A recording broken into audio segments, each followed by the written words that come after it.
अस्सलाम वालेकुम dear students, आज जो हम सब्जेक्ट देखेंगे वो है मुस्लिम पर्सनल लॉ। तो मुस्लिम पर्सनल लॉ में जो हम सबसे पहले देखेंगे question, according to Mohammedan law what are main sources of Islamic law, enumerate the general rules of interpretation of Hanafi law. ये क्वेश्चन हम देखेंगे। मोहम्मदन लॉ के मुताबिक इस्लामी कवानीन के माखज़ात कौन से हैं? हनफी कानून की ताबीर और तशरीह के आम उसूल बयान कीजिए। तो इसको हम देखते हैं। इस्लामी कानून के माखज़, the sources of Islamic law, कि जो इस्लामी कानून के जो माखज़ हैं और मगरबी कवानीन के जो माखज़ हैं, जमीन आसमान का फर्क है। इस्लामी कवानीन जो हैं उनके माखज़ जो हैं वो हम उसमें बुनियादी कॉन्सेप्ट देखते हैं कि अल्लाह ताला सौरन की जात है, कामात खुदाबंदी और सुन्नत रसूल सल्लल्लाहु अलैहि वसल्लम, ये हमारे बुनियादी माखज़ हैं। और जो मगरबी कवानीन हैं उनके माखज़ किसी ज्यूरिस्ट की राय और ज्यादातर रस्म और रिवाज है। तो हम देखते हैं कि शरअ मोहम्मदी के 4 माखज़ हैं। पहला कुरान मजीद, दूसरा हदीस यानी हजरत मोहम्मद सल्लल्लाहु अलैहि वसल्लम के फरमान, अफ़आल व अक़वाल व हज़रत के ज़माना हयात में ज़ब्ते तहरीर में ना आए थे मगर रिवायतों से महफूज हुए और मुस्तनद अशख़ास से पहुंचे। नंबर 3 पर इजमा यानी हजरत मोहम्मद रसूलुल्लाह सल्लल्लाहु अलैहि वसल्लम के असहाब और उनके ताबईन की मुत्तफ़िक़ा राय। क़यास यानी मुशाबहत रखने वाले वो नताइज, वो मुकद्दम ज़िक्र 3 माखज़ात का मुकाबला करके जब वो किसी खास मुकदमे में काबिल इतलाक़ ना हो हासिल किए गए हैं। दफा 1000 में 4 बुनियादी माखज़ का जिक्र किया गया है। इनके अलावा चंद दीगर माखज़ात भी हैं जो सानवी हैसियत रखते हैं। इस्लामी कानून, इस्लामी कानून को समझने के लिए सबसे अहम चीज ये है कि हम समझें कि इसके सोर्सेज क्या हैं। इस्लामी कानून के 4 माखज़ हैं बुनियादी। सबसे पहले कुरान, कुरान के बाद हदीस, हदीस के बाद जो है इजमा और इजमा के बाद है क़यास। तो सबसे पहले द होली कुरान, कोई भी मसला होता है हम उसको होली कुरान में देखते हैं। उसके बाद हदीस सुन्ना, उसमें देखते हैं कि कुरान में सब्सटेंटिव बात बयान की होती है। हम सोर्सेज के अलावा भी देखें तो सब्सटेंटिव बात जो है वो कुरान में, सब्सटेंटिव लॉ कुरान में, आप लॉ के स्टूडेंट है, सब्सटेंटिव बात, सब्सटेंटिव लॉ कुरान में बयान किया गया और उसका जो प्रोसीजर है वो हदीस मुबारका में है। तो सबसे पहला जो सोर्स है वो कुरान है और उसके बाद हदीस है और उसके बाद इजमा है। इजमा जो है वो जो सहाबा ने किए हैं इजमा, वो ज्यादा मुतबर है। और उसके बाद है क़यास, एनालॉजी। तो हम सबसे पहले देखते हैं कुरान को एज ए सोर्स। इस्लामी कवानीन का सबसे बड़ा अहम मुतबर, मुक़र्रर और काबिल एतमाद माखज़ किताबुल्लाह यानी कुरान पाक है। ये किताब मुबल्लिग़ आज़म और मुबल्लिग़ अव्वल हज़रत मोहम्मद सल्लल्लाहु अलैहि वसल्लम पर वही की सूरत में नाज़िल हुई। इनके अहकामात अटल हकीकत हैं, इनमें किसी किस्म की कोई तब्दीली नहीं हो सकती। हत्ता कि हर हदीस रसूल सल्लल्लाहु अलैहि वसल्लम भी कुरान पाक के अहकामात को रद्द नहीं कर सकती। किताबुल्लाह के कवानीन हर दौर और हर इलाका के लिए हैं। अंदलस के मशहूर फलसफी इब्न रुश्द के मुताबिक ये किताब वाहिद किताब है जो एक वक्त में अकायद का मजमुआ भी है और कवानीन का मजमुआ भी है। देखिए फिक़ह किसे कहते हैं? अकायद और कवानीन को पढ़ना, इसे फिक़ह कहते हैं। तो ये जितने बड़े बड़े इमाम हैं, हजरत इमाम अबू हनीफा, इमाम हम्बल, इमाम शाफी, हजरत इमाम रहमत जाफर, ये तमाम इमाम इन्होंने इस्लामी कानून पर रिसर्च वर्क किया है। ये इस्लामी कानून के थिंक टैंक थे। हजरत इमाम अबू हनीफा अपने थिंक टैंक की तर्ज पे काम करते थे कि 40 शागिर्द थे, एक मसला आता था वो उसको एग्जामिन करते थे और उसके बाद जब वो हजरत इमाम अबू हनीफा रहमतुल्लाह अलैह को पेश किया जाता था तो वो उसकी तशरीह कर देते थे और इतनी खूबसूरत तशरीह करते थे कि लोग हैरान हो जाते थे।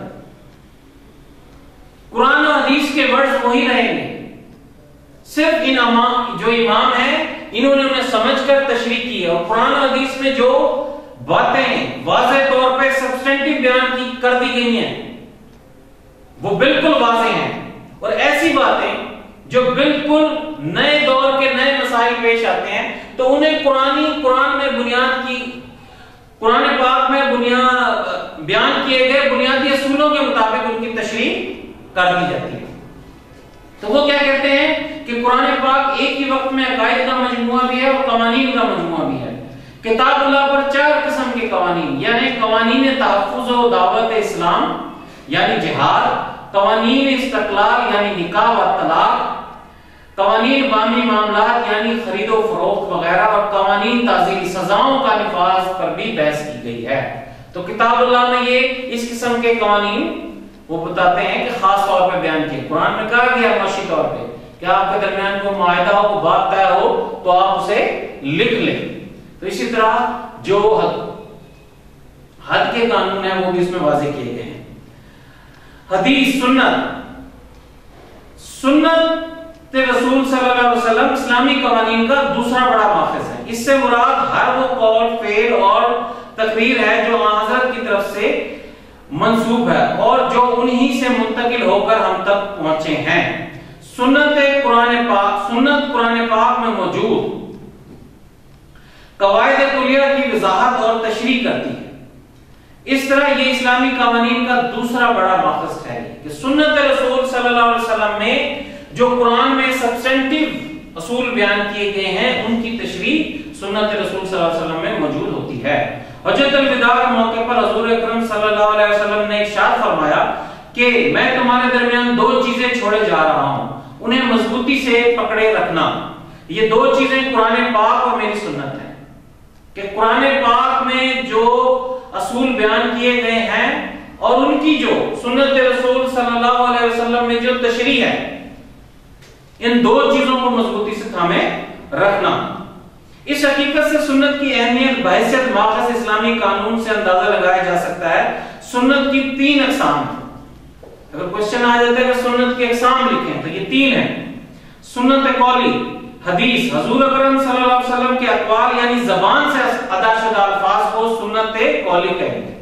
सुन्नत फ़िली, अफ़आल, हुजूर अकरम सल्लल्लाहु अलैहि वसल्लम के अफ़आल यानी जो कुछ उन्होंने अमली तौर पे किया वो भी सुन्नत है, और जो उन्होंने ज़बान से अदा शुदा अल्फाज हैं वो सुन्नत कौली कहलाएंगे। और सुन्नत तकरीरी, खामोशी, हुजूर अकरम सल्लल्लाहु अलैहि वसल्लम ने किसी मामले पर खामोशी इख्तियार की तो वो सुन्नत तकरीरी कहलाएगी। ये 3 किस्म की सुन्नत है कि इस्लाम के माखज़ में सबसे बड़ा माखज़ अल्लाह ताला की तरफ से वही की सूरत में नाज़िल कुरान हुआ, हमारे लिए बहुत बड़ी नेमत है। पूरी दुनिया के लिए अल्लाह ताला की तरफ से रसूल वज़ा हुए हैं, अल्लाह ताला की तरफ से वो सारी चीजें आई हैं और सुन्नत रसूल सल्लल्लाहु अलैहि वसल्लम में उसकी तशरीह हुई है। जो मगरबी कवानीन है वो ज्यादातर रस्म रिवाज पर मुश्तमिल है, किसी ज्यूरिस्ट की राय पर मुश्तमिल है, लेकिन हमारे जो कवानीन हैं वो अल्लाह ताला की तरफ से हैं। उनके लिए सॉवरन उनकी अवाम है, मर्द को औरत, औरत को मर्द बना सकती है, पार्लियामेंट सॉवरन है। हमारा बुनियादी फर्क है, हमारे लिए सॉवरन अल्लाह ताला की जात है, अहकामात खुदाबंदी है। तो हमारे कवानीन के आने की जगह अहकामात खुदाबंदी है और सुन्नत रसूल सल्लल्लाहु अलैहि वसल्लम में उसकी तशरीह है, और उनके कवानीन आने की जगह उनकी पार्लियामेंट है, वो सॉवरन अवाम है। इजमा, किसी एक जमाने में तमाम मुज्तहिदीन और उलमा का किसी मसले पर मुत्तफिक होना इजमा कहलाता है। इजमा के हवाले से हदीस शरीफ है का मफहूम है कि मेरी उम्मत किसी गलत बात पर इकट्ठी नहीं हो सकती। तमाम उलमा और मुहद्दिसीन की राय यह है कि इजमा किताबुल्लाह, सुन्नत रसूल और क़ियास पर मबनी होता है। अगर इसे दलाइल के जरिए मशरूत कर दिया जाए तो कतई हुक्म बन जाता है। कुरान पाक और हदीस रसूल सल्लल्लाहु अलैहि वसल्लम के बाद किसी भी मसले का हल इजमा में तलाश करना बहैसियत माखज़ इस्लामी कवानीन मुसल्लम है। किताबुल्लाह और हदीस रसूल सल्लल्लाहु अलैहि वसल्लम के बाद इस्लामी कवानीन का तीसरा बड़ा माखज़ इजमा है। इजमा में सब इकट्ठे होते हैं और उसमें जो अक्सरियत की राय होती है उसको हम इजमा कहते हैं। मुज्तहिद दीन और उलमा जो कुरान और हदीस रसूल अकरम सल्लल्लाहु अलैहि वसल्लम का नॉलेज रखते हों। चौथा जो हमारा सोर्स है वो है क़ियास, द क़ियास एनालॉजी। जिस किताब में किताबुल्लाह और सुन्नत रसूल सल्लल्लाहु अलैहि वसल्लम और इजमा खामोश हो तो क़ियास के बगैर चारा ना है। ये तमाम कवानीन कि कुरान में जो बुनियादी बात बता दी गई है उस हवाले से नहीं है। जहां कोई मसला पैदा होता है तो हम देखते हैं कि उसमें सबसे पहले कुरान में देखते हैं, फिर उसके बाद हम अहादीस में देखते हैं, फिर उसके बाद हम सहाबा के इज्मा में देखते हैं और फिर उसकी तशरीह करते हैं। तो जिन मामलात में किताबुल्लाह और सुन्नत रसूल और इज्मा खामोश हो, कि जिस मसले पर ये तीनों खामोश हो, तो कयास के बगैर चाराकार ना है। इस दलील की बिना पर कयास इस्लामी कवानीन का चौथा बड़ा माखज़ है। जमाने की तरक्की और दिन ब दिन बदलते हुए हालात नित नए मसाइल को जन्म दे रहे हैं। इन मसाइल का हल तलाश करना जरूरी है। इस जरूरत को कयास पूरा करता है कि जैसे आज के दौर में कोरोना आया है तो उसके हवाले से सबसे पहले देखा जाएगा कि कुरान में क्या है, फिर उसके बाद देखा जाएगा कि सुन्नत रसूल सल्लल्लाहु अलैहि वसल्लम में क्या है, फिर सहाबा के जो इज्मा होंगे उनमें देखा जाएगा, उन्हीं की जुरिस्डिक्शन में रहते हुए क्यास किया जाएगा। मुसलमान के दिन ब दिन जमाने की तरक्की और दिन ब दिन बदलते हुए हालात नित नए मसाइल को, जैसे ये कोरोना है, नित नए मसाइल को जन्म दे रहे हैं और इन मसाइल का हल तलाश करना जरूरी है। इस जरूरत को क्यास पूरा करता है।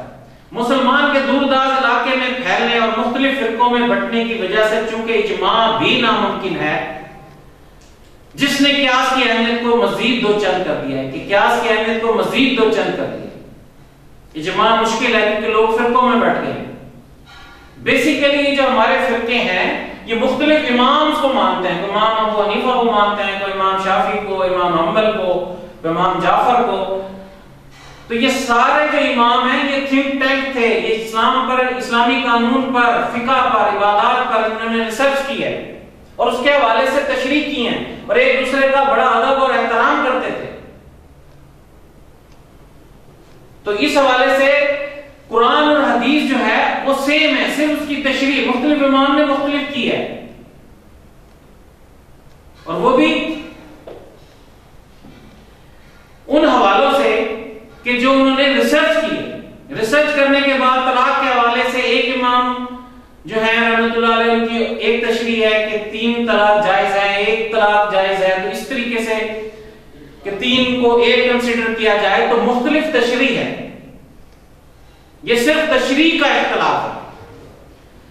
उसके बाद इन बुनियादी मागज़ात के अलावा मदरजा ज़ैल मागज़ात सानवी हैसियत रखते हैं कि 4 तो बुनियादी हैं, उसके बाद भी असूल बनाए माखज़ हैं इस्लामी कवानीन। इस्तेहसान, किसी मामले में एक राय को दूसरी राय पर तरजीह देना, 2 मुतबादिल चीजों में से एक को पसंदीदा करार देना इस्तेहसान है। अगर रिसर्च की जाती है इस्लाम में नित नए मसाइल पेश आ रहे हैं तो 2 राय बन रही हैं, तो उन राय में से एक राय को अहमियत देना कि इसमें बेहतर राय कौन सी है, उसको हम कहेंगे इस्तेहसान, कि उसके जरिए हमें एक असूल मिला। ठीक है जी। कबल इस्लाम दीगर अक़साम की शरीयत जो मुख्तलिफ पैगम्बरों पे उतारी गई कानून इस्लामी का माखज़ करार पाए। नंबर 3, अवाम की खराबियों को दूर करने और शरई मकासद की हिफाजत के लिए असूल वज़ा करना।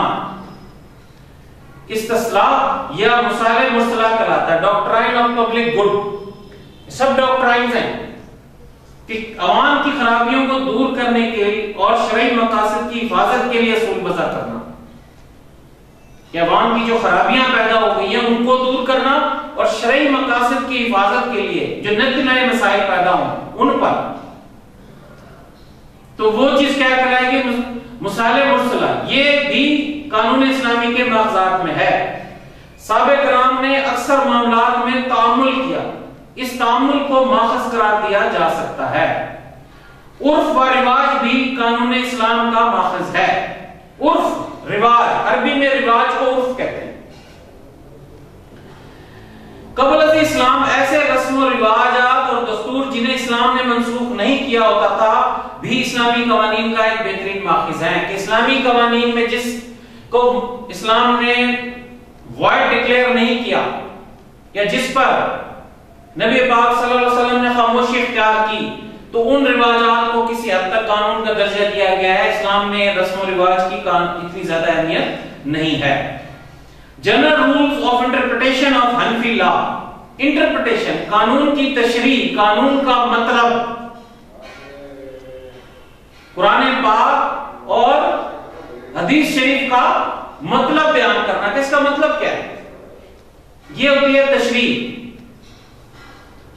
फिका हनफी या हनफी कानून के 3 बड़े शारे हैं, जिनमें हजरत इमाम अबू हनीफा रहमतुल्लाह अलैह और उनके 2 शागिर्द इमाम अबू यूसुफ और इमाम मोहम्मद रहमतुल्लाह अलैह शामिल हैं। उनके जरिए हनफी कवानीन आज तक के दौर तक पहुंचे। हनफी कवानीन की ताबीर के आम असूल दफा 37 मोहम्मदन लॉ में मौजूद हैं, जो इस तरह हैं। पहला कायदा, पहला असूल, कायदा क्या होता है कि कॉन्स्टिट्यूशन में बुनियादी बात कही जाती है, उसकी तशरीह जो होती है वो एक्ट में होती है, जो पाकिस्तानी कवानीन से समझाता हूं, और उस एक्ट में जो बुनियादी बात कही गई है उसकी जो तशरीह होती है वो किसमें होती है?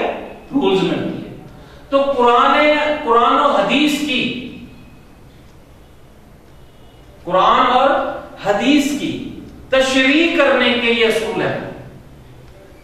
तशरीह किस तरह करनी है हमने, उस हवाले से जो हमारी राय कायम होनी है, उस राय में क्या होगा कि हनफी लॉ में, हनफी स्कूल ऑफ थॉट की हद तक है, हनफी स्कूल ऑफ थॉट में इंटरप्रिटेशन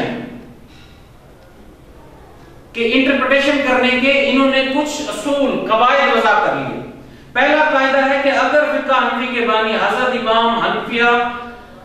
इमाम अबू हनीफा रहमतुल्लाह अलैह और उनके शागिर्दों इमाम अबू यूसुफ और इमाम मोहम्मद के दरमियान किसी मसले पर इख्तिलाफ होगा तो मौखिर जिक्र 2 शागिर्दों की राय बेहतर व सही समझी जाएगी। कि अगर इख्तिलाफ होगा तो 2 की राय जो है, 2 शागिर्दों की राय बेहतर सही समझी जाएगी। दूसरा तरीका यह है कि अगर इमाम अबू हनीफा रहमतुल्लाह अलैह, इमाम अबू यूसुफ रहमतुल्लाह अलैह या इमाम मोहम्मद तीनों की राय में इख्तिलाफ हो तो अबू यूसुफ की राय पर अमल किया जाएगा। कि अगर तीनों की राय में इख्तिलाफ होगा तो अबू यूसुफ की राय पर अमल किया जाएगा।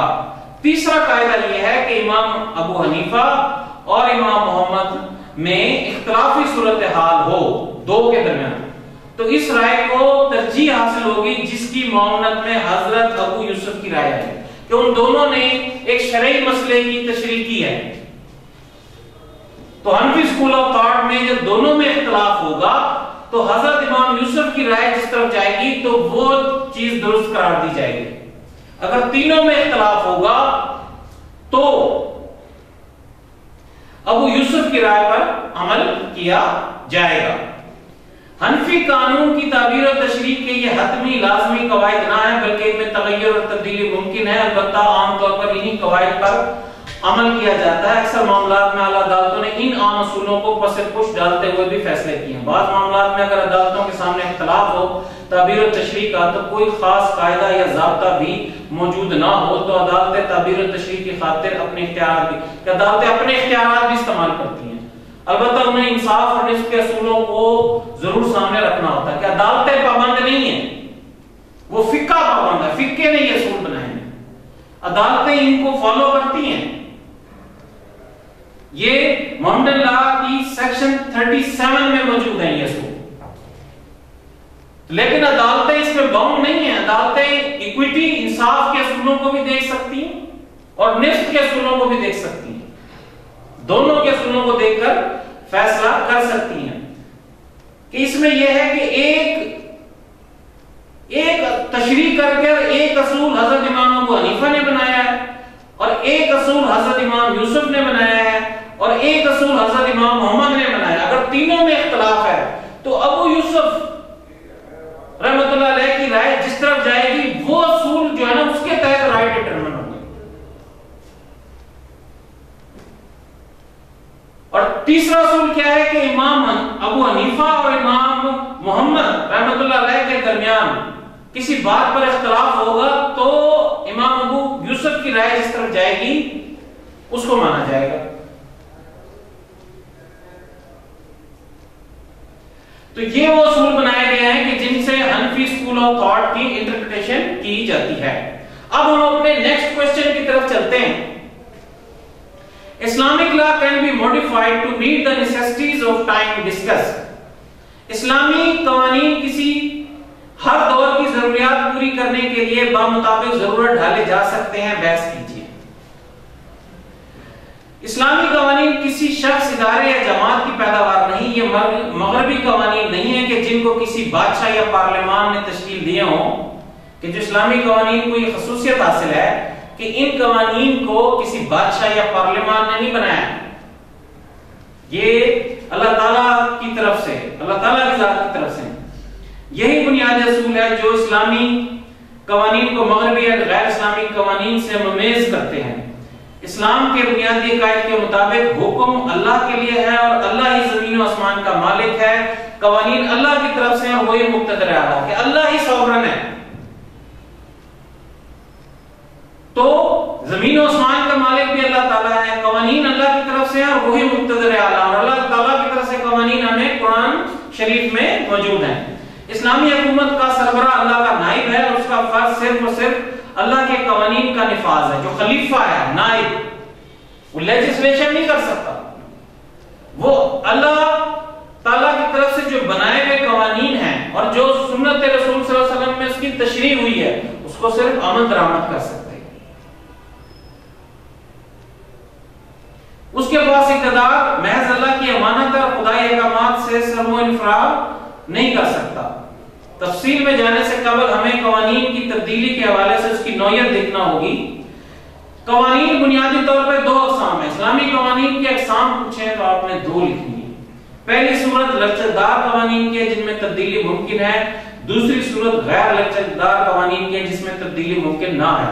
जहां तक गैर इस्लामी कवानीन का ताल्लुक है तो उनमें अक्सर इन्हीं दो अक़साम में मिलते हैं, लेकिन इनमें खराबी यह है लचकदार कवानीन इस हद तक लचकदार है कि कोई भी उन्हें अपने मतलब और मकासद के लिए ढाल लेता है और ऐसे कवानीन आए दिन तब्दीलियों का शिकार रहते हैं जिससे उसका मकसद ही फौत हो जाता है। गैर लचकदार कवानीन इस हद तक गैर लचकदार हैं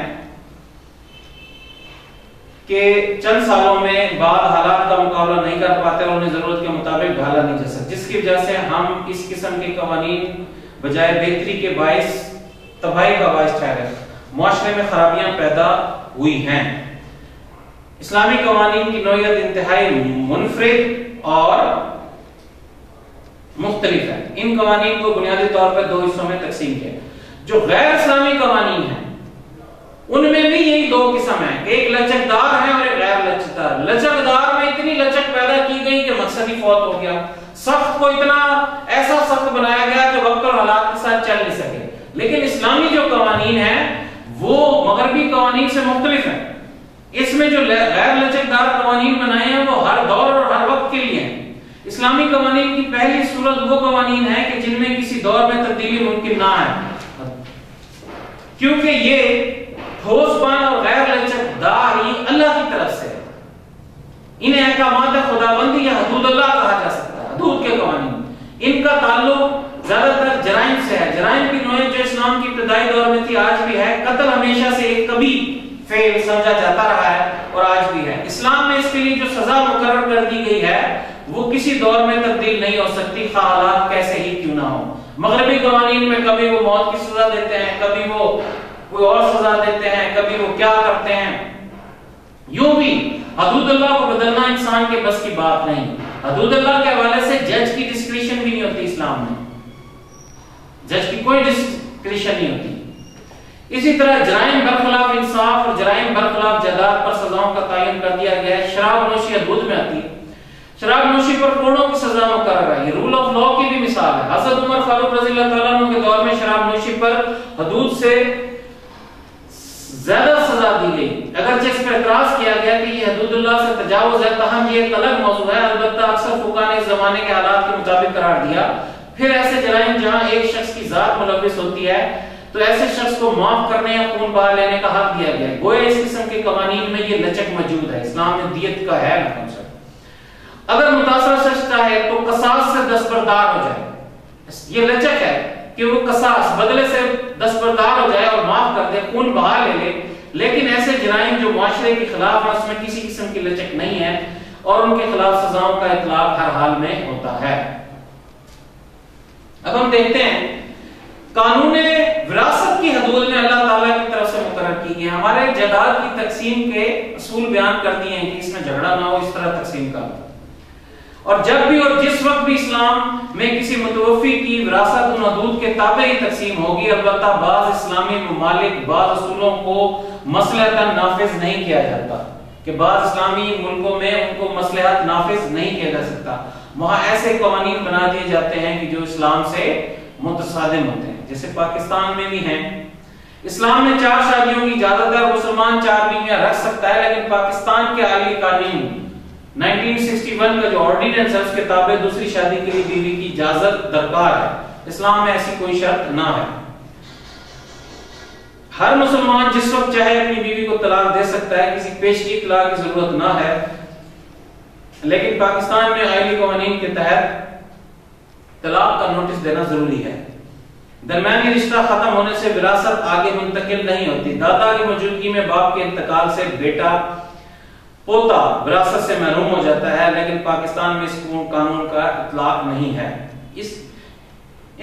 इसके जो भी जवाजात हों, ये हकीकत है कि ये हदूदुल्लाह से इनहराफ है। ऐसा मशर्ती हालात और जरूरत को सामने रखते हुए उन्हें अपनाया गया है, गोया ये अलग मौजू है जिसका हमारे मौजू से ताल्लुक नहीं। बुनियादी तौर पर गैर लचकदार कवानीन के बारे में कहा जाता है कि इनका वजूद इस हस्ती की तरफ से है कि जो इंसानी जरूरियात, ख्वाहिशात, मसाइल और तब्दीली होते हुए हालात से ज्यादा बखबर। इस्लाम की जो कवानीन है, जो गैर लचकदार कवानीन है कि मिनिमम पनिशमेंट और मैक्सिमम लोगों का रवैया तब्दीली, उनकी जो फिलॉसफी है कि मिनिमम पनिशमेंट और मैक्सिमम लोगों का रवैया तब्दील हो। अब हम देखते हैं जी फ्लेक्सिबल लॉ, लचकदार कवानीन। इस्लाम में जो लचकदार कवानीन है उसका क्या कॉन्सेप्ट? इस्लामी लचकदार कवानीन का ताल्लुक बराह रास्त रोजमर्रा के मामलात से है। इस्लामी कवानीन की तदवीन और तरवीज मुख्तलिफ अदवार में हुई। कुरान और सुन्नत के बाद इजमा और कियास को अहमियत हासिल रही। इज्तिहाद के जरिए ऐसे कवानीन को जरूरत के मुताबिक इज्तिहाद कोशिश डाला गया। इस्लाम में फ़क़ह अदवार में इज्तिहाद ने खूब तरक्की की, मुख्तलिफ फिरके और मसालिक के सामने आए, लेकिन इस अदवार में होने वाली तहकीक ने इस्लामी कवानीन की तरक्की और तरवीज में अहम किरदार अदा किया। इस्लामी कवानीन की तरक्की और तरवीज में इन तमाम जो इमाम हैं इनका बड़ा बुनियादी रोल है। एक तरफ इमाम अबू हनीफा रहमतुल्लाह अलैह, इमाम मालिक रहमतुल्लाह अलैह, इमाम हम्बल रहमतुल्लाह अलैह और इमाम शाफी ने इस्लामी कवानीन को हालात के मुताबिक ढालने में अहम किरदार अदा किया। इन्होंने वक्त और हालात के मुताबिक जो नए नए मसले दरपेश हुए उनकी तशरीह इस्लाम के बुनियादी असूलों के मुताबिक की। इस्लाम के आज कंप्यूटर का दौर आ गया, कोई मसला पैदा होता है तो इस्लाम के वो बात इस्लाम के बुनियादी असूलों से मुतसादिम नहीं होगी। दूसरी तरफ इमाम बाकर रहमतुल्लाह अलैह और इमाम जाफर सादिक रहमतुल्लाह अलैह ने इस मकसद के लिए ग्रां कदर खिदमत अंजाम दी। तो इन इमाम्स ने बुनियादी तौर पर इस्लामी कवानीन की तशरीह की। उस तशरीह में जो असूल वज़ा हुए, उस तशरीह में जो असूल वज़ा हुए वो असूल उन्होंने बनाए। कुरान और सुन्नत रसूल सल्लल्लाहु अलैहि वसल्लम के असूल जो हैं वो बुनियादी हैं। उनकी तशरीह में जो असूल बनाए वो इन इमाम ने बनाए हैं। कुरान और हदीस जो है वो अपनी जगह पर कायम है, सर्टन है। फ़क़ीह अदवार में इस्लामी कवानीन की तरक्की और तरवीज पर बहुत काम हुआ, लेकिन बाद अज़ां इज्तिहाद के दरवाजे बंद कर दिए, जिससे इज्तिहाद का जो दरवाजा था उसे बंद कर दिया, जिसकी वजह से जो है हालात खराब हुए। इस्लामी कवानीन हर दौर, हर जमाना और हर इलाके की जरूरियात पूरी करने के लिए काफी हैं और सदियां गुजरने के बाद भी इनका वजूद जूं का तू है, यही इनकी हकानियत साबित करने के लिए काफी है। इस्लामी कवानीन की ताबीर और तशरीह इस्लामी हुकूमत कर सकती है। हमारी पार्लियामेंट जो है वो इस्लाम से मुतसादिल कानून नहीं बना सकती, कि वो जो कवानीन जो असूल वज़ा करेंगे वो इस्लाम से मुतसादिल नहीं होगा।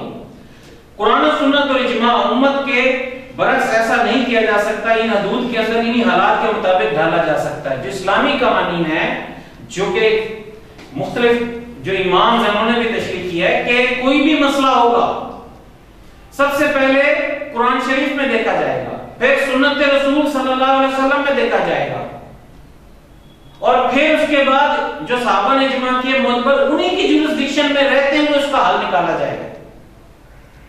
ये वक्त और हालात के मुताबिक असूल बनते हैं। तो इस तरीके से जो है इस्लाम में असूल बनाए जाते हैं कि उनकी जुरिसडिक्शन में रहते हुए, उनकी जुरिसडिक्शन में रहते हुए जब आप तशरीह करेंगे तो वो इस्लाम के बुनियादी असूलों से मुताबिक नहीं होगी। और यही हमारी पार्लियामेंट का इख्तियार है। अब हम अपने तीसरे क्वेश्चन की तरफ चलते हैं। What is importance of custom and usage of people in Islamic legal system? What are the rules for custom to make it law? इस्लामी कानूनी निजाम में रस्म और रिवाज उर्फ की क्या अहमियत है? किन असूलों के तहत एक रस्म शरई दलील बन सकती है, जिसको हम देखेंगे।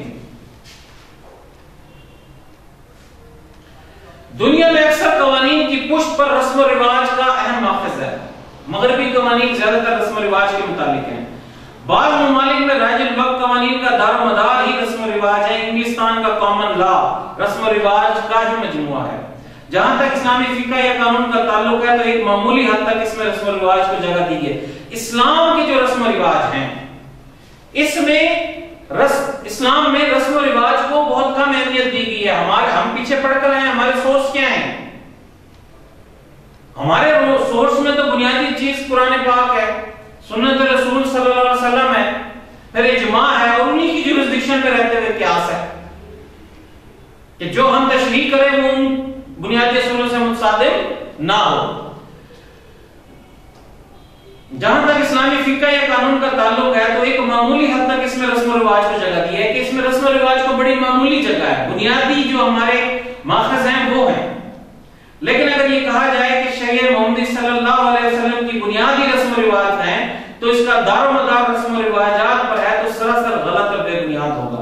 इस्लामी कवानीन की तहकीक, जुस्तजू और उसके इर्तिका में अरब के फुक़हा की खिदमत नाकाबिल फरामोश हैं, जिन्होंने बड़ी जांफशानी, मेहनत और कोशिश से इस्लामी कवानीन मुरत्तब व मुदव्वन किए।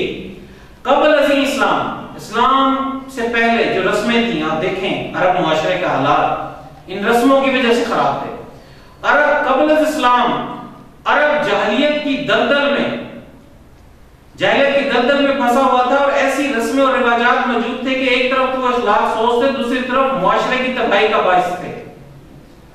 क्या रस्म रिवाज थे? औरत की खरीदो फरोख्त का रस्म रिवाज थे। इस्लाम ने इसको मना किया। बेटियों को जिंदा दफन करने का रिवाज था। गैरत थी कि बेटी को दफन कर दे। अब भी हमारे माशरे में बेटी पैदा होती है तो बाद लोग रोना और ये इस तरह की रिवाज हैं, तो ये इस्लाम से इंतहाई मुतसादिम रिवाज है। बेटियां तो जन्नत में ले जाने का सबब है, दरवाजा है। शराब नोशी का रिवाज था। जिना, बुतों की परस्तिश, लौंडी और गुलामों की खरीदो फरोख्त जैसे इखलाक सोच और तबाहकुन रस्म रिवाज थे, जबकि इस्लाम इन लग़वियात और फजूल किस्म के रस्म रिवाज के खिलाफ था। जहां तक अच्छी रिवायात का ताल्लुक है तो उन्हें इस्लाम में शामिल किया गया। जिस कदर रस्म रिवाज इस्लामी कानून में शामिल किए गए वो बराह रास्त ना थे, बल्कि मुख्तलिफ तरीकों से, मसलन जरूरत इस्तेहसान, इस्तदलाल और इस्तिस्लाह के जरिए शामिल किया गया। और ऐसे रस्म रिवाज जिनके बारे में हजूर अकरम सल्लल्लाहु अलैहि वसल्लम ने सकूत इख्तियार किया, इस्लामी शरई कवानीन में दाखिल किए गए। मशहूर मुफक्किर डॉक्टर समसमानी ने इस तफसील को इस तरह बयान किया गया है, रस्म रिवाज यूजेज होते हैं, इकट्ठे रहने से जो तौर तरीके वज़ा होते हैं। रस्म रिवाजात रोजमर्रा आदाब की हैसियत रखते हैं। हजूर अकरम सल्लल्लाहु अलैहि वसल्लम ने जिन रसूमात और रिवाज को मनसूख ना किया और बरकरार रहे, बाद अज़ां इस्लामी कवानीन का हिस्सा बनेंगे। वो रिवाज जिस पर नबी पाक सल्लल्लाहु अलैहि वसल्लम ने किसी किस्म का मना नहीं फरमाया तो वो जो है कवानीन का हिस्सा बने। बाज़ अहादीस रिवाजात पर मबनी है। क़ब्ल अज़ी इस्लाम बाज़ चीजें मसलन गेहूं वगैरह नाप कर फरोख्त की जाती थी। ये रस्म बाद अज़ां इस्लाम में जारी व सारी रही। बाज़ फुक़हा इस्लाम सिर्फ अहले मदीना के इजमा को ही हुज्जत करार देते हैं और बाद अज़ इस्लाम अहले मदीना की तिजारती रसूम में और रिवाजात में क़ब्ल इस्लाम की रसूमात और रिवाजात शामिल थे जो बाद इस्लाम में बरकरार रहे। रस्म रिवाज अगर इसका कोई हिस्सा कुरान, सुन्नत और इजमा के खिलाफ ना होता तो उसे इस्लामी शरई कवानीन का हिस्सा ना बने। बहुत कम स्कोप है रस्म और रिवाज का, कि वो रस्म और रिवाज जो इस्लाम के बुनियादी माखिज कुरान पाक, सुन्नत रसूल सल्लल्लाहु अलैहि वसल्लम, इजमा और जो उनसे मुतसादिम ना हो, तो वो रस्म और रिवाज जिन पर नबी पाक सल्लल्लाहु अलैहि वसल्लम ने खामोशी इख्तियार की हो, तो कितनी कड़ी शराइत है, वो रस्म और रिवाज किसी हद तक इस्लाम में कवानीन का दर्जा लिया। अरबों की बात रस्म और रिवाजात जो कबल इस्लाम उनमें राइश नहीं, हज़रत सल्लल्लाहु अलैहि वसल्लम ने सकूत इख्तियार किया, जिसकी वजह से ये रस्म और रिवाजात बरकरार रहे और बाद इस्लामी शरई कवानीन का हिस्सा बने। रस्म और रिवाज के लिए दलील शरई होने की शराइत क्या है? The rules and condition for custom to make it law। बड़े मुश्किल कवानीन है कि रस्म और रिवाज बहुत मुश्किल पैरामीटर पर देखकर कोई रस्म जो है वो इस्लामी जो कवानीन है उनका हिस्सा बनती है। रस्म और रिवाज कुरान और सुन्नत और इजमा के खिलाफ ना होना चाहिए। इज्तिहाद में भी रस्म और रिवाज की मुखालफत ना की गई। जो इज्तिहाद है, रस्म और रिवाज की शान हाकमाना यानी कुव्वत नाफजा रखती हो, बाकायदा रस्म और रिवाज के मियार पर पूरी उतरती हो, बाकायदा रस्म और रिवाज बहुत अरसे से चला, उसमें ब्रेक ना हो। रस्म और रिवाज करें अकील सलीम, अक्ल सलीम हो और तबा के पसंदीदा हो, कि अक्ल सलीम मानती हो, लॉजिक भी मानती हो, ज़हन भी मानता हो कि ये इंसानों की भलाई के लिए है। रस्म और रिवाज आम हो और किसी ग्रोह जमात या किसी खास इलाके से मुतालिक। रस्म और रिवाज ऐसा होना चाहिए जो इस्लामी कानून की हैसियत इख्तियार करे, जो यूनिवर्सल हो, तो आप देख लें कि उसकी इंप्लीकेशन सब पर हो सकती हो, तो कितना अच्छा होना चाहिए वो। अरसा दराज तक नाफिजुल अमल रही हो रस्म और रिवाज मुस्तनद हैसियत रखती है। मामलात के तस्फिये के बाद वजूद में ना आई हो कि दो लोगों के दरमियान एग्रीमेंट की सूरत में ना आई हो। रस्म और रिवाज ऐसा ना हो कि दलील से उसकी हैसियत कमजोर नजर आने लगे, कि अगर उस पर दलील दी जाए तो वो कमजोर हो। आम लोगों का रस्म और रिवाज पर इजमा और उस पर अमल हुज्जत शरई हो। रस्म और रिवाज मारूफ हो, मारूफ का मतलब है कि रिकॉग्नाइज हो, लोग उसे तस्लीम करते हो। रस्म और रिवाज इखलाफ सोज ना हो, कि ऐसा रस्म और रिवाज ना हो कि जो इखलाफ सोज ना हो। अगर मदरजा बाला शराइत पूरी हो तो एक रस्म या रिवाज इस्लामी कानून का हिस्सा बन सकती है। जिस कदर कवानीन रस्म और रिवाज की बुनियाद पर इस्लामी शरई कानून में मौजूद है, इन कड़ी शराइत से गुजरकर इस्लामी कानून शरई कानून का हिस्सा बने। कबल इस्लाम चंद या मामूली रस्म और रिवाज ऐसे होंगे जो इन शराइत को पूरा करते होंगे, चंद। यही वजह है कि इस्लामी शरई कवानीन की तदवीन में रस्म और रिवाज की कोई अहम किरदार अदा न कर सके। हकीकत यह है कि इस्लामी कवानीन का दारोमदार हरगिज रस्म और रिवाज पर ना है, जैसा कि दीगर कवानीन का है। इस्लामी कवानीन का माखिज कुरान पाक है, उसके बाद दीगर माखज़ों में सुन्नत रसूल सल्लल्लाहु अलैहि वसल्लम, इजमा और क़ियास है। अब हम अपने लास्ट क्वेश्चन की तरफ चलते हैं। लास्ट क्वेश्चन हमारा यह है कि define and explain will, what are the limitations if any on the power of testator? Can a will be revoked? If so, under what circumstances? वसीयत की तारीफ और वजाहत करें। मुसी के इख्तियारात पर अगर कोई पाबंदियां हैं तो बयान करें। क्या वसीयत मंसूख हो सकती है? अगर ऐसा है तो किन हालात में? तो सबसे पहले हम देखते हैं कि वसीयत होती क्या है। वसीयत ऐसी ज़बानी या तहरीरी ख्वाहिशात का नाम है जो एक मुसलमान अपनी जिंदगी में अपनी जायदाद को मरने के बाद अपनी मर्जी और ख्वाहिशात के मुताबिक तकसीम कराने से मुतालिक हो, कि अपनी मरने के बाद वो अपनी जायदाद अपनी मर्जी और ख्वाहिश के मुताबिक तकसीम कराने को हम क्या कहते हैं? वसीयत है। दरअसल एक मुसलमान जो एक वसी जायदाद का मालिक हो या कम जायदाद का मालिक हो, वो चाहता है कि उसके मरने के बाद उसकी जायदाद को उसकी ख्वाहिशात के मुताबिक तकसीम किया जाए। वसीयत करने वाले को इस्लाहान मूसी टेस्टेटर कहा जाता है, और जिस शख्स के हक में वसीयत हो उसे मोसीले लेगेटी कहा जाता है। जिस शख्स को वसीयत की तकमील और तामील के लिए नामजद किया गया उसे वसी एग्जीक्यूटर कहा जाता है। कि ये तीन बुनियादी जो है इसमें इनका रोल होता है वसीयत में। अब हम देखते हैं कि वसीयत ऐसी ज़बानी तहरीरी ख्वाहिशात या हिदायत है जो एक मुसलमान अपनी जायदाद से मुताल्लिक होती है और वो उस पर मरने के बाद अमल कराना चाहता है। वसीयत जिंदगी की ख्वाहिशात है और मरने के बाद उस पर अमल होता है। वसीयत करने वाला मुसी और उसके हक में वसीयत की जाए उसे मुसी है, और जिसे वसीयत पर अमल कराने के लिए मुकर्रर किया जाए उसे वसी कहते हैं। वसीयत ज़बानी या तहरीरी हो सकती है। वसीयत क्या है इस्लाम में? ज़बानी या तहरीरी दोनों हो सकती है। ज़बानी वसीयत की भी कोई खास शक्ल ना है, सिर्फ वसीयत करने वाले की मंशा, मर्जी और ख्वाहिश वाज़ेह होना जरूरी है कि उसकी ख्वाहिश वाज़ेह हो जाए। वसीयत का मतलब है कि वो अपनी जायदाद किस तरह उसकी तकसीम चाहता है।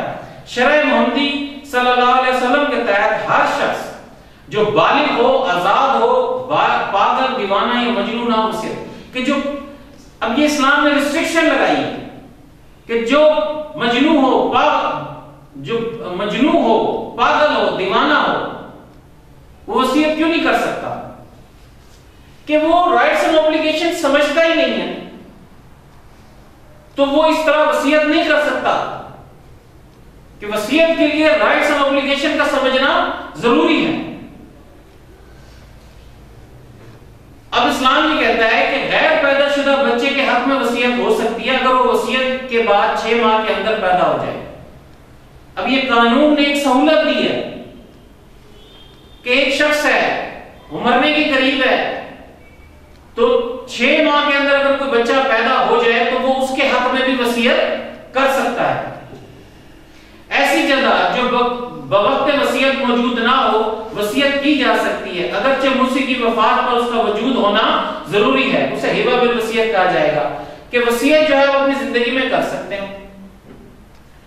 लेकिन जब आपकी डेथ हो तो उस वसीयत, उस जायदाद का मौजूद होना जरूरी है। उससे पहले अगर आपने वो जायदाद यूज कर ली, इस्तेमाल कर ली, तो वो वसीयत रिवोक होगी, वो खत्म होगी। वारिस के हक में वसीयत नहीं हो सकती। अगर मुर्सी की वफात के बाद वरसा रजामंद हो जाएं तो ऐसी वसीयत मौसर होगी, वरना नहीं, कि डिस्प्यूट क्रिएट ना हो। वसीयत करने वाले पर यह पाबंदी है कि वो तजीज़ो तकफीन और कर्जों की रकम निकालकर बाकी जायदाद का 1/3 हिस्सा वसीयत करे। इससे ज्यादा वसीयत मौसर ना होगी। कि एक शख्स के अगर औलाद है तो वो अपनी जायदाद का, देखिए ये राइट रखा गया उसके वारसान का, जो उसके लीगल है, कि 1/3 हिस्सा वो वसीयत कर सकता है। 1/3 से ज्यादा अगर करेगा तो वरसा रजामंद हो, और अगर उसकी औलाद नहीं है तो वो 100% जो है वो वसीयत कर सकता है। एक वसीयत बाद अज़ा दूसरी वसीयत के जरिए सही तौर पर मंसूख हो सकती है। कि एक शख्स ने एक वसीयत कर दी, देखिए वो जायदाद उसकी एक दफा वसीयत कर दी तो वो सर्टेन नहीं होगी, वो चाहे तो उसे मंसूख कर सकता है, अपनी जिंदगी में मंसूख कर दे कि मैं अपनी मरने के बाद इस ख्वाहिश के तहत अपनी जायदाद की तकसीम चाहता हूं। और मानवी तौर पर भी मंसूख हो सकती है। मानवी इंप्लाइड कंडीशन, ये बहुत बड़ी सहूलत है कि एक शख्स की जगह है और वो उस जगह को उसने वसीयत किया, वहां वो अपना मकान बना लेता है, प्लॉट नहीं रहने देता, प्लॉट वसीयत किया है, तो मानवी तौर पर उसने उस वसीयत को खत्म कर दिया। एक जायदाद को वसीयत करके फिर फरोख्त कर देना मानवी तनसीख है कि वो उसके नाम है, उसने वसीयतनामा लिखा हुआ है। अगर वो उस जगह को फरोख्त कर देता है तो मानवी तौर पर वो वसीयत खत्म हो गई। वसी को इख्तियार हासिल है कि वो वसीयत की हिदायत पर अमल करे। कि वसीयत की एग्जीक्यूट के लिए आप एक बंदे को वसी बनाते हैं तो वो उसकी हिदायत पर अमल करे, जायदाद का इंतजाम और इस्तेमाल संभाले। ठीक है जी। अगर वसीयत नाबालिग के हक में है तो मंशाए कानून के मुताबिक जायदाद की खरीदो फरोख्त करे, आमदनी से नाबालिग की परवरिश के अखराजात पूरे करे। वसी को बड़े इख्तियारात होते हैं, वसी ने वो चीज एग्जीक्यूट करनी होती है, लेकिन उसकी जो मलकियत होती है, बेसिकली उसने जिस शख्स ने उसको वसीयत की है और जिसके हक में वसीयत की है, बेसिकली वो उसमें मीडिएटर का रोल अदा करता है कि उसकी ख्वाहिश के मुताबिक वो उस वसीयत को एग्जीक्यूट कर देता है। महफूज आमदनी को किसी मुनाफाबख्श कारोबार में लगाए, उससे ज्यादा वसी हो तो वहां मिलकर अपने इख्तियारात इस्तेमाल कर सकता है। कि वसी जो है इस तरह के इख्तियार इस्तेमाल कर सकता है। तो डियर स्टूडेंट्स, आज हमने मुस्लिम पर्सनल लॉ में वसीयत को देखा और हमने इस्लामी कवानीन के हवाले से मुख्तलिफ नजरियात को देखा कि इस्लामी कवानीन हर लिहाज से मुकम्मल कवानीन है और हर वक्त और हालात के मुताबिक उनकी जरूरत को पूरा कर सकते हैं। और इस्लामी कवानीन के हवाले से तमाम इमाम अबू हनीफा रहमतुल्लाह अलैह, इमाम जाफर रहमतुल्लाह अलैह, इमाम शाफी रहमतुल्लाह अलैह, इन लोगों ने बड़ा रिसर्च वर्क किया है। ये एक थिंक टैंक की तरह थे। इन्होंने इस्लामी कवानीन जो नित नए मसाइल पेश आए उन मसाइल को कुरान में देखा, कुरान पाक से उनको तफसीलन देखा, फिर उसके बाद सुन्नत रसूल सल्लल्लाहु अलैहि वसल्लम से देखा और फिर इजमा में देखा, जो सहाबा के इजमा थे वो मोतबर इजमा है, उनमें देखा और उसके बाद इन्होंने इस पर क्यास किया, उनकी ज्यूरिसडिक्शन में रहते हुए क्यास किया और मुस्लिम जो कवानीन है, इस्लामी कवानीन है, उनकी तशरीह की और उस तशरीह से जो है उम्मत मुस्लिमा को बड़ा फायदा हुआ। और ये सब आपस में उस्ताद शागिर्द थे और एक दूसरे से इनका कोई इख्तिलाफ नहीं था। तो आज हमने ये सारी चीजें देखी। Thank you very much.